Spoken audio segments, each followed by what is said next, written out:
How do we begin? Analyzing song intros, and today we are going to be looking at Syro by Aphex Twin. Mini Pops is already rolling. We're going to have to drop it back to the beginning here so we can start to pick apart how these intros are built. Here we go, 000. Play.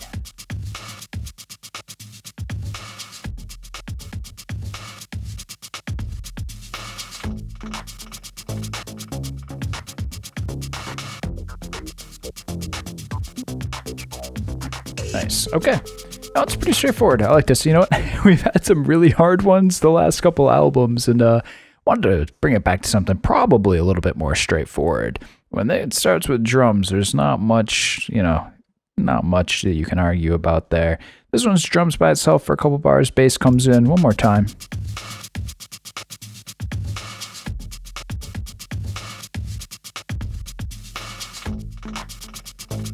The bass almost isn't making it time. One thing I did notice, I said one more time, fuck it, we're going to play it again. There's a couple drum hits here that kind of jump out into the stereo space in an interesting way. Let's see if we can hear that.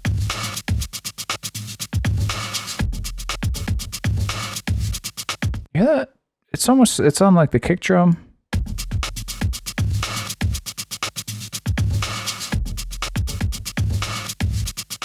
You definitely need headphones. I've never noticed that before, so that's fun. It's just the thing. You listen to these songs a million times until you're like, I'm just going to listen to the intro 10 times in a row. You just hear some shit, dude. They sneak some stuff in there just to keep it interesting. You don't even notice it. Crazy. It's crazy. Anyway, next one. And I'm just going to tell you right now, I'm not going through and saying the whole government name for all of these songs, okay? So this one's going to be Krimish Eve. We'll go with that.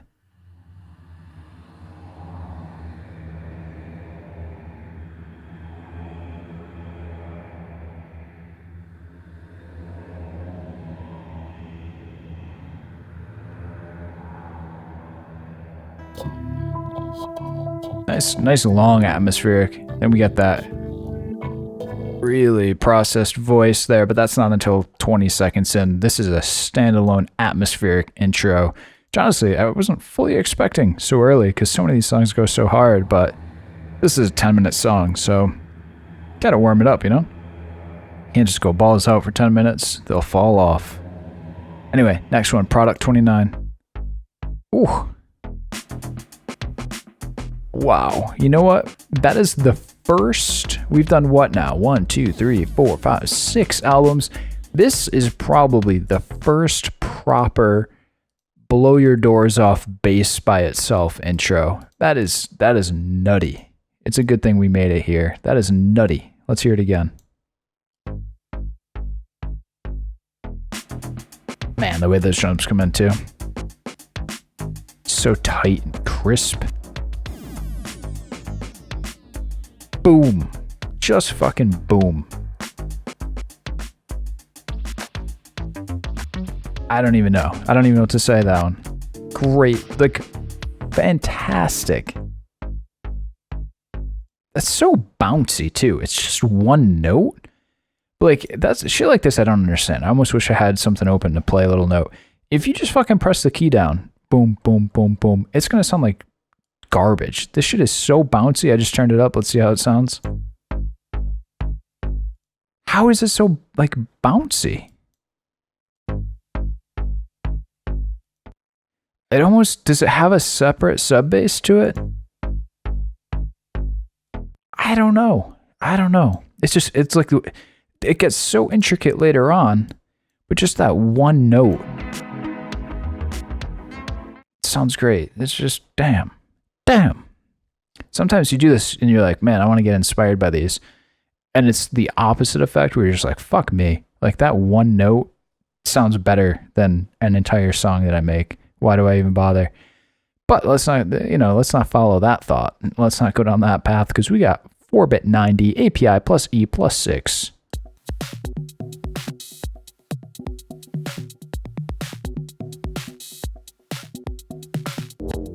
Ooh, yep.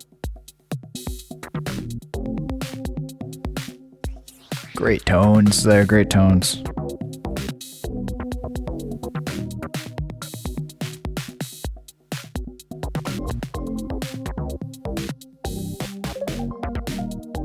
Really nice. Just nice.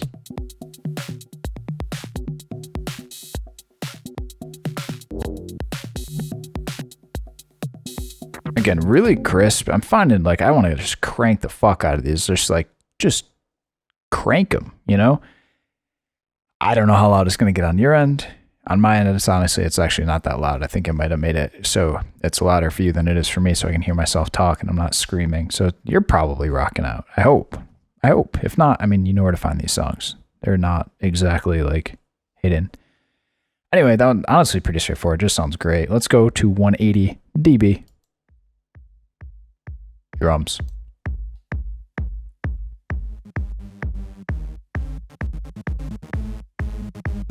And then the fade in. Are we gonna call that the bass? Probably. I mean, it's like everything is kind of going on that. But I'm gonna call it the bass.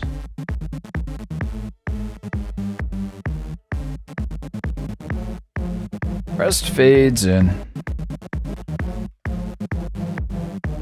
What texture that is too. Like, what is going on there? How many different things are playing that, I mean, like, do I want to call it a melody?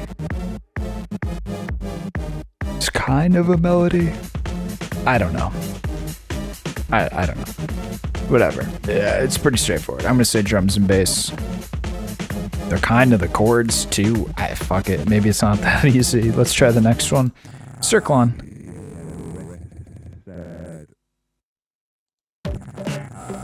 Okay, we're gonna do a rare blue button. Or no, shit, that one's pink. We haven't used in so long, I forgot the color. Voice, mangled voice, but voice, and drums.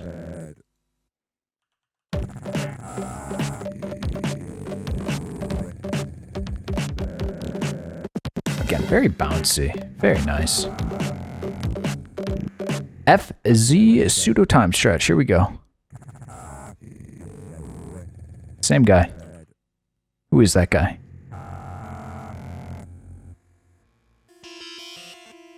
That is fun.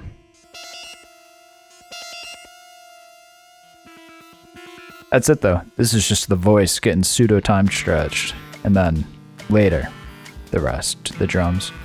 You made a whole fucking song. So again, like, did I even think of this? This is just the voice from the intro of Circle On. Time stretched.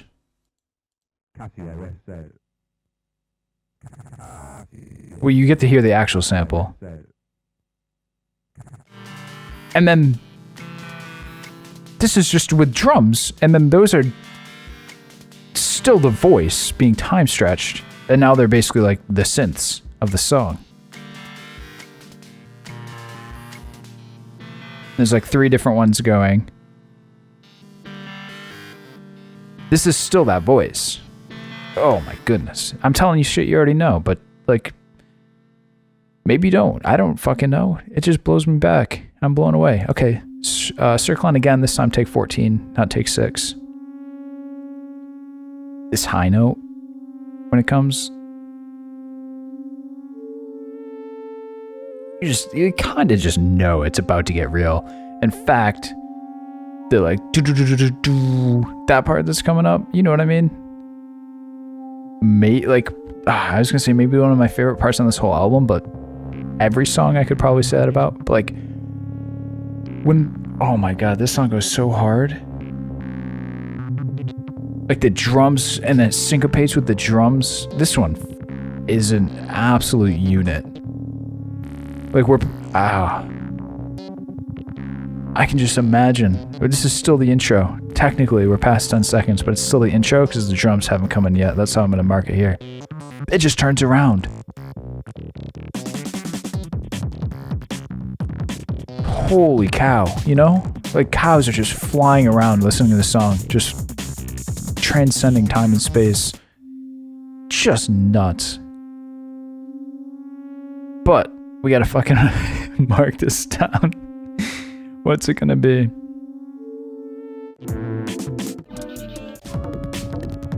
It's like kind of the chord progression, sort of. This, oh my god. I'm gonna say it's atmospherics, but it's kind of just a swirly kind of pad. Like, what if I just type swirly kind of pad? That's all I got for that. That's all I got. It's a warm up. That's what a good intro is. It's a warm up. Here we go. Syro. Got one little drum hit.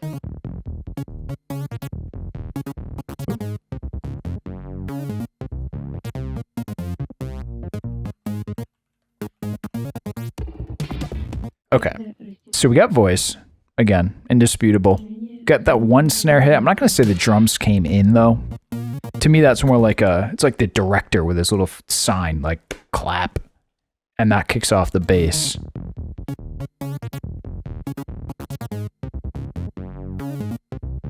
Even here, we got 3 layers, so you could almost argue melody here.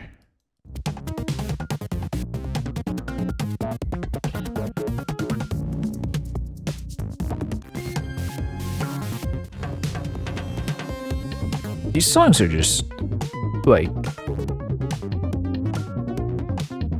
they're so good. There's so much happening, but it's all so crisp and, like, not messy, even though it's busy. It's just insane. These songs are insane. I'm almost tempted to put melody. If that's not melody, what is? You know? Press the blue button for once. Damn. I'm gonna say though, melody and bass are linked. They're tied together. I don't know. Whatever. They're doing this. They're doing it. It's kind of like 180 dB, where it's like the bass line and it's layered, you know, with the higher notes, and it's all kind of one thing. But whatever. This one has its own feel, and I think it deserves to have its own colors here. We haven't seen the blue in a while. Anyway, let's look at Papa T4. What's up, Papa? Let's hear it. Ooh. Absolute honkers.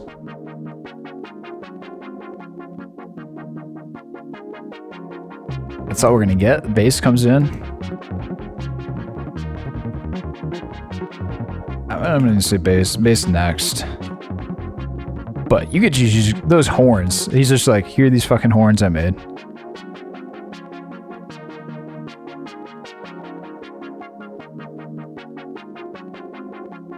Man, I was trying to count how many are in there. How many horns are in there?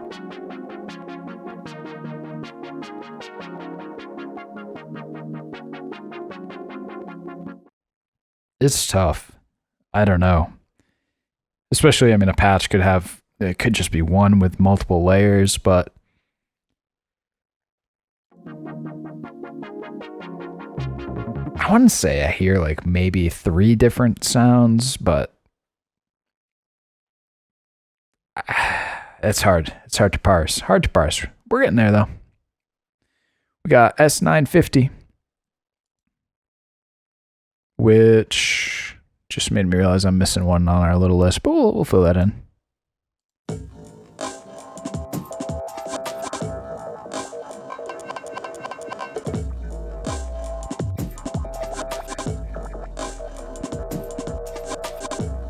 Okay.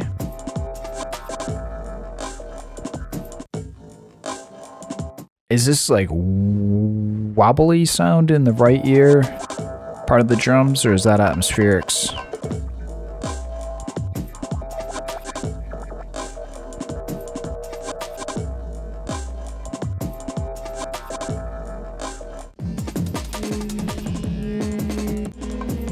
It goes away. It's not as atmospheric as things can be, but it is a sample that seems distinct from the drums, that is specifically for the intro. But can we say it's part of the drums?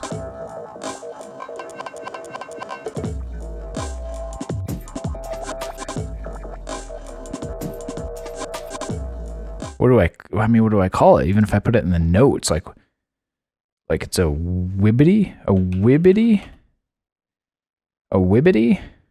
wobbler,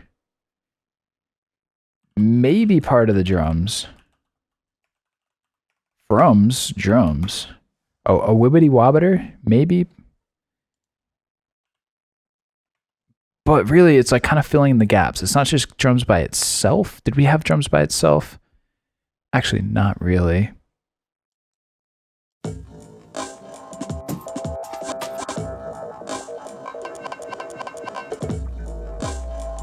think I'm becoming more convinced that that is there to kind of glue and fill in the gaps between the drums so that the drums don't feel naked by themselves. Not that they would. And that's why I feel like it could arguably be part of the drums. Because it's so woven. But the drums are kind of... This sound feels separate from them. The drummers are very centered. This sound is in the right ear. I think I'm good with that. We got one more here.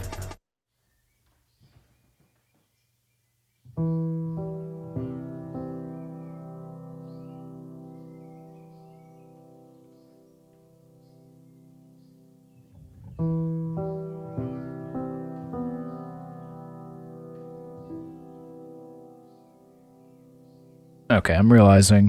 How did I mess this up so bad?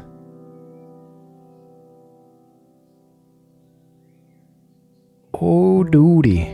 Alright, this one is...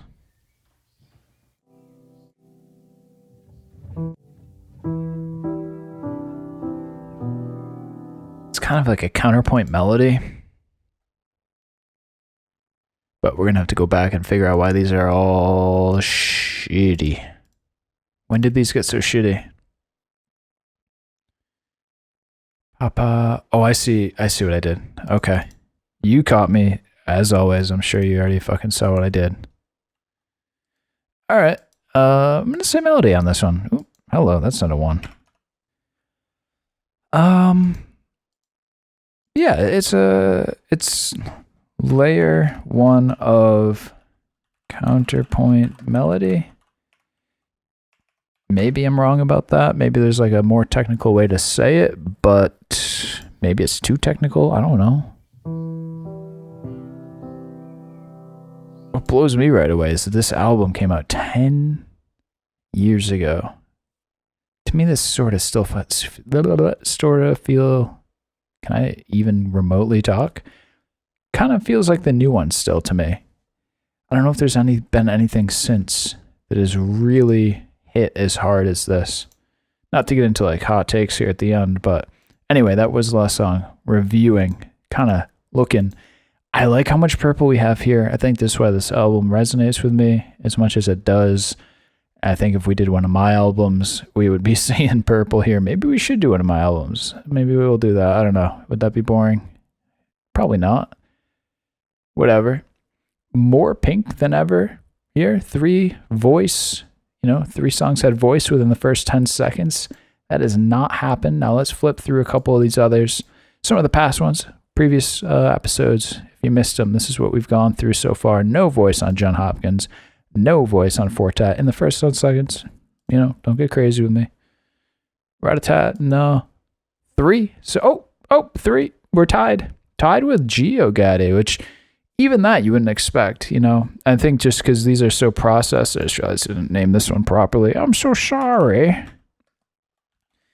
These ones are so processed, they're not like, oh, remember that song that talks about the volcanoes? Like, you can't really hear what the people are saying, so you feel like there's more talking on GeoGaddy, but Syro, it talks just as much, at least at the very beginning, and going back to the very first one. Don't mind my abbreviation there. I'd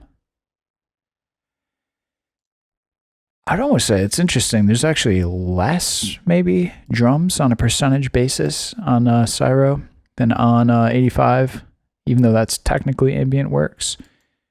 What does this one look the most like? This one might truly be in a category of its own, if only because there is so much purple. We have just not seen this much purple to date. And it's nice to see.